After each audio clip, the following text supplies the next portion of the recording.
আজকে তো সকাল থেকে মুষলধারে বৃষ্টি হচ্ছে, লেগেই আছে বৃষ্টি, একদমই ছাড়ছে না। মাঝে মাঝে ঝিরিঝিরি বৃষ্টি হচ্ছে আর মাঝে মাঝে ভীষণ বৃষ্টি হচ্ছে।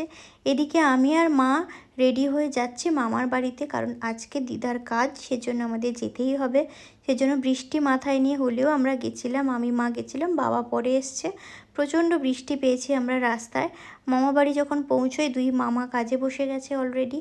আর আমার বড় মামা ছোট মামা দুজন মিলেই দাদু দিদা একসঙ্গে কাজ করছে।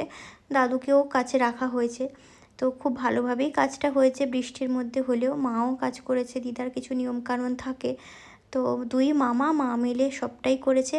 শেষে মা পারবে না বলে বাবা কিছুটা হেল্প করলো। আর অনেক নিয়মকানুন ছিল যেগুলো আমি আগে কখনো দেখিনি, আজকে দেখলাম। তো দিদা যেখানেই থাকুক যেন ভালো থাকে, সুস্থ, মানে কি বলবো, শান্তিতে থাকে, সেটাই চাইবো। তো ওইভাবেই কাজ হলো। আর সব শেষে হলো ব্রাহ্মণ ভোজন। তো মন প্রাণ জুড়িয়ে মানে ওদেরকেই খাওয়া দাওয়া করানো হয়েছে। ওনারাও